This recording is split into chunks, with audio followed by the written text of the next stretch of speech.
I've reached the end of Marble Hall Murders. I got some whodunits absolutely correct. I got some whodunits absolutely wrong. I got something right on the very first page that I got wrong at the end. How is that possible? Time to eat some crow. How did you do? Let's solve Marble Hall Murders. Welcome to Let's Solve Marble Hall Murders, a whodunit podcast in 3 videos. This is the final one. We're going to be covering the final 200 pages of Anthony Horowitz's Marble Hall Murders. I've read the novel. I saw where I was right. I saw all the places I was wrong. Before we get to the moments where I celebrate what I got right and put egg on my face for what I got wrong, let's go back in time. This is me from when I only had read up to page 501.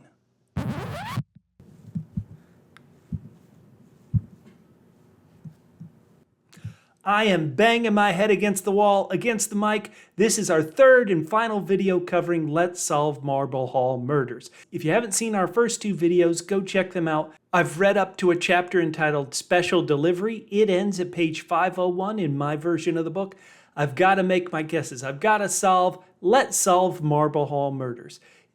Before I do that, I want you to like the video, subscribe, go down in the comments and tell me who you suspected. Did you appreciate me being wrong about everything? I can't wait to hear. Now, there are about 100 pages left in the book, so before I give you my final guesses as to who I think killed Miriam Crace and Eliot Crace, and who killed Lady Chalfont, and who killed Alice Carling, let me go through these final 100 pages, which normally, I read a chapter, take notes, read a chapter, take notes. It takes a couple of days for me to get through 100 pages. This, because Eliot Crace was just murdered, and spoilers for all of up to page 501 for this recording of Marble Hall Murders, because Eliot Crace had died, I was burning through pages. I read through these 100 pages in one sitting. I was just like, ooh, mainly because it kept telling me things I knew and also kept telling me things I didn't know. So I'd be going, yay, I knew that. And then I'd be going, huh, what? Let's get to it. I left off the second video at page 407. I've been saying since before there was even a chapter, before there was any text, they had the family tree up, and I was like, ooh, is Frederick Turner actually Miriam Crace's son? But at page 434, we find out who the father of Frederick Turner was. It was her chauffeur, Bruno. And this comes from Eliot Crace. She's talking to Susan. She's saying, Miriam Crace wasn't racist. She really, was really close with her former chauffeur, Bruno. And it's like, ding, ding, ding. Oh, she was really close with him? How close was she? Wow, this is reinforcing what I knew. But again, what's tricky is I don't think Frederick Turner had anything to do with Miriam Crace's death. So I'm learning it, but I'm also like, how does that help me solve anything? Huh? Ooh, more things I don't know. Wait a minute. In the real-life Susan Ryeland mystery, Julia Crace / Wilson. Julia was in the car with Frederick Turner when he crashed? Didn't he say he was going to the airport? Why was Julia with him? This is very, very odd. I still think he was probably drugged, but this is a twist I didn't see coming at all. Now, he hasn't been on the big board, but Charles Clover has kind of been a specter hovering over this entire book. He is the person who Susan worked with, who in the first novel in this series, Magpie Murders, he tried to kill her. He was revealed as the real-life villain. Susan goes to visit Charles. While Susan is visiting Charles, somebody breaks into her place, destroys her place, writes killer on the wall, stabs her friggin' cat. Who could it be? Who could it be? It could be the person I picked in the first video. It is obviously Elaine Clover did this. Elaine Clover, is she just hate Susan for what Susan did, getting her husband arrested? Is she trying to make the police, stop trusting Susan so that maybe Charles's original conviction could be overturned? Doesn't matter. When Charles is with Susan, he mentions Crouch End. Now, yes, when he knew Susan, she lived in Crouch End. But the way he kind of says it, placing it after Greece, it's like he knows she moved back there. How would he know that? Maybe Eliot told him. Eliot had been to Susan's house. Maybe that's where he told his wife, Elaine, or Elaine told him she was going to go and destroy. Now, you've used your little gray cells. You know that, yes, Elaine is the one who destroyed Susan's apartment. But I got to tip my cap to author Anthony Horowitz, who really came up with a fun thing. Susan leaves the prison and she gets a call from Elaine Clover. Elaine Clover is talking to her and Susan hears the doorbell ring. Let me read this to you. Elaine asks Susan, "Where are you?" Why did she ask that? She wants to know where Susan is, how much time she has to destroy Susan's place. The Susan section is from first person, and on page 454 there's this great section. Susan's POV explains, "I heard a doorbell ring on the other end of the line. There's someone here," Elaine said, lowering her voice. Why would she lower her voice? Well, because she doesn't want the person ringing the doorbell to know that she's inside Susan's apartment. "I have to go." Who was that person ringing the doorbell? Well, it was probably the Amazon delivery person who drops that package off. Elaine Clover. If she stabbed a freaking cat, she is evil beyond belief. Now, because also Eliot died, somebody took his watch off his dead wrist, put it in Susan's bedroom. If Elaine Clover did this, she is #wicked, evil. So, once again, we've got it. Charles and Elaine, they are the big bads in the Susan section. They're terrible. Yeah, there's some bad Craces, but the real killers of Eliot is Elaine Clover. In the real life case, I don't know. I don't really have a way Elaine Clover killed Miriam Crace, but she killed Eliot. She's involved. She is evil. Charles is evil. Ooh, stay away. Obviously, Eliot was killed by Elaine Clover. Did Elaine possibly poison Miriam Crace? There really isn't a lot of connection there. But what's interesting is we know her murderous husband Charles was there. We know he knows about poisons. Where is Charles currently right now? He's in the Belmarsh prison. Belmarsh prison. Think about that. The Belmarsh prison. Often like Chateau Belmar. Is the chateau in France actually based on Charles's prison and not Marble Hall? You shouldn't trust anything Charles says at all. He says that Eliot, way back when, told him that the kids were going to poison their evil grandma, Miriam Crace. And they put poison in a perfume bottle that Julia had. Charles says, Eliot says, that late one night he saw Roland taking the perfume bottle out of his sister's room and into their grandmother's room. Now, this is Charles's word, and we can't trust him at all. Heck, he's probably now maybe the top suspect to have poisoned Miriam Crace. But we shouldn't trust it, right? There's so much trickiness going on in these 100 pages. We know that suddenly Charles published these Eliot Crace books that failed miserably. Was Charles possibly blackmailed by Eliot and says, "Hey, I know you poisoned my grandma, publish these 2 books." Boy, it just made me flip these pages. Is it possible he poisoned it or he told Eliot how to create the poisons? In the second video, I guess that, hey, well, maybe, somebody killed Miriam Crace, then somebody killed Kenneth Rivers, and then somebody killed Jasmine Crace. Like they were trying to kill a bunch of people to get control of the Little People novels. Would Charles have done all that? In the prison, he says, "Listen, let me out. Yeah, I killed once, but I'm not a mass murderer." If he killed all those Craces, Charles would be a mass murderer. Did he? Yeah, I don't know. But let's hop back to the Pünd manuscript.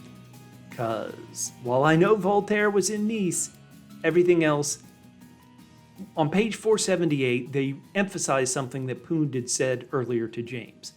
James asks the same question again. Why murder a woman who's already dying? And Pünd replies, "Because, my friend, it does not matter." So what was the point in killing Miriam Crace?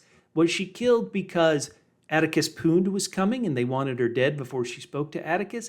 Was she killed because she was going to change the will? And it seems like Alice Carling revealed to people that, hey, the will's about to be changed? Why kill her? Why kill Lady Chalfont? Let's go through the facts of this case and see if we can figure it out, if she was even killed. At 4 p.m., there's typing. We don't know Elmer's there, but somebody is typing in Elmer's study. Maybe it's Elmer, maybe it's Robert, maybe it's Judith, maybe it's Lola. Those are the only other characters. Those are the only characters could be. Everybody else is tied up somewhere. Beatrice is in the kitchen. Geoffrey and Harry are outside in the gazebo, and Cedric is fooling around in the garden. And I should say it's Lady Chalfont who hears this, so obviously she didn't do it. Harry Littleton and Geoffrey Chalfont are in the gazebo. Now, they're with Lady Chalfont when she dies. There are plenty of ways this could work, to where she drinks the tea, starts to choke.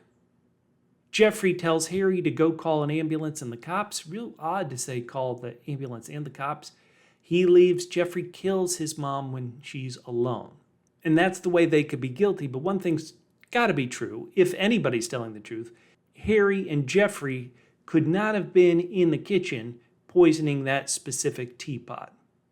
Cedric couldn't have been. He was out, once again, playing around. Lola says somebody went down the service stairs around 4 o'clock. Can we trust her? If so, the only people it could be are either Judith, we don't really know where Robert was, or Elmer, if Elmer was the person typing in the study at the time. So who am I going to guess of killing Lady Chalfont? Pund keeps pointing out how odd these things are. Why take the lid off the teapot and not put it back if you're the killer? If Beatrice is telling the truth. Why call the cops when your old mom dies, even though she was gonna die? But Harry was told to call the cops and did call the cops from Geoffrey. Why, if you're going to get these drugs from a pharmacy, why did go to such an elaborate scam to set up when you were in the pharmacy?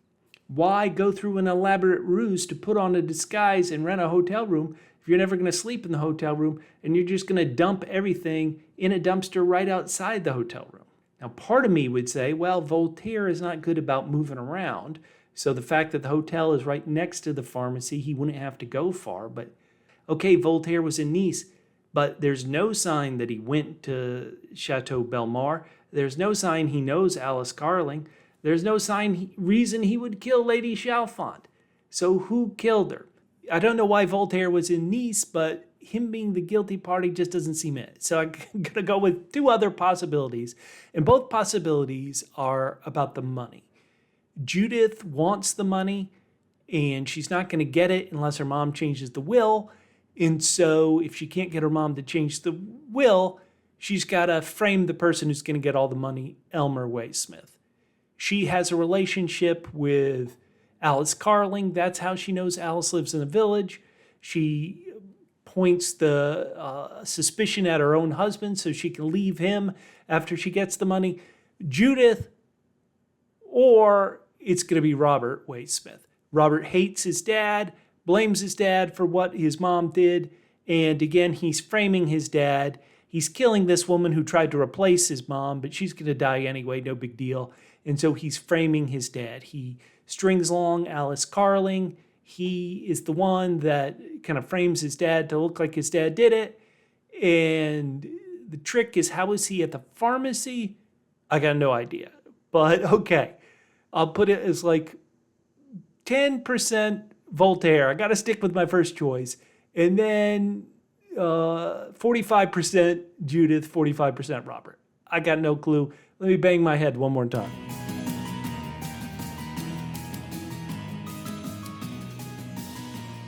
All right, let's start off with the Atticus Pund novel, which I really was off on the wrong foot the whole time. The whole time I thought there is something very suspicious about French Inspector Voltaire. I thought he had come down early. I thought he had taken the blue train.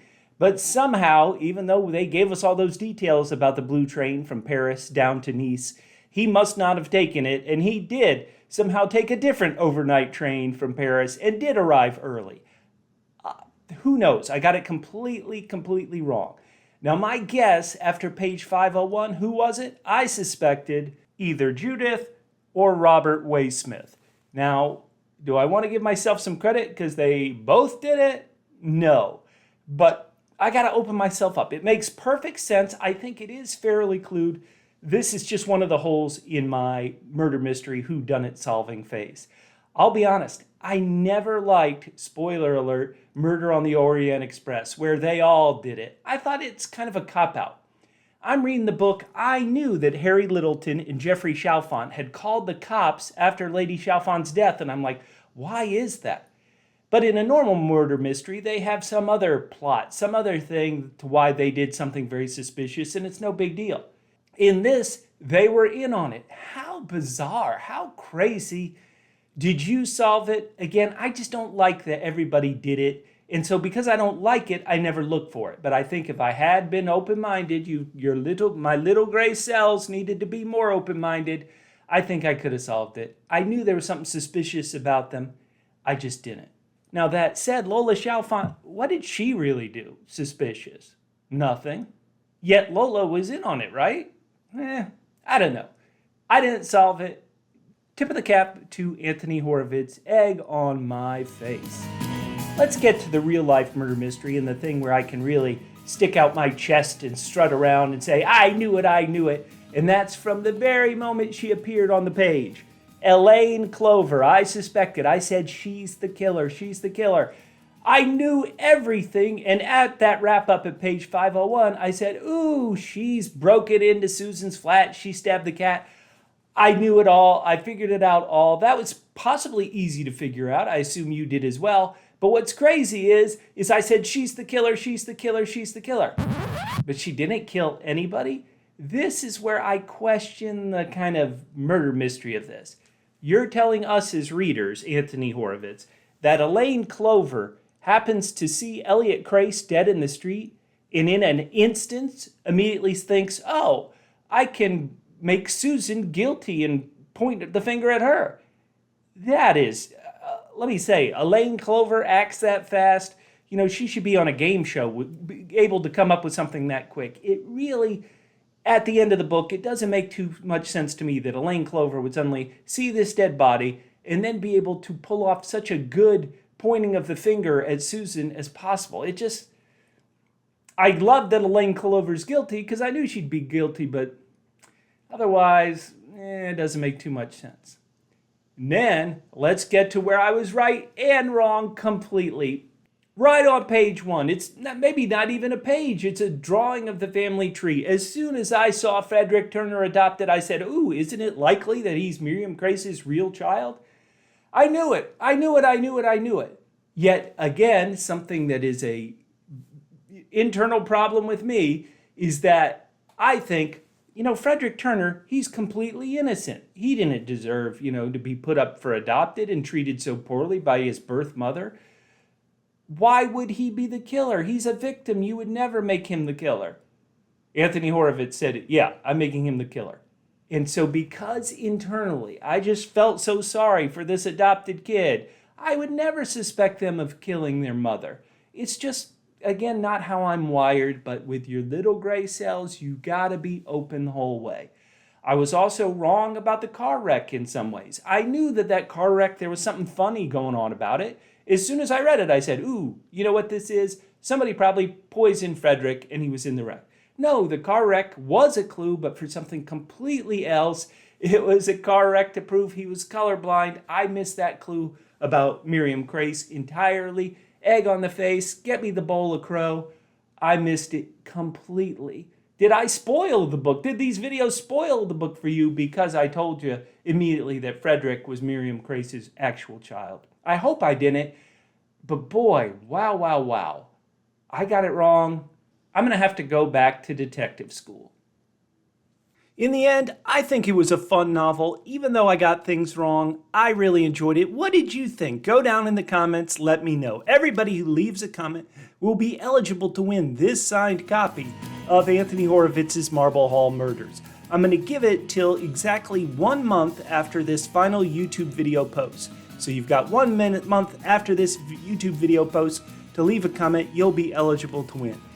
We'll be covering the adaptation of Marble Hall Murders coming up in a bit, as well as Only Murders in the Building Season 5. See you next time, Clue Crew, and keep those little gray cells working.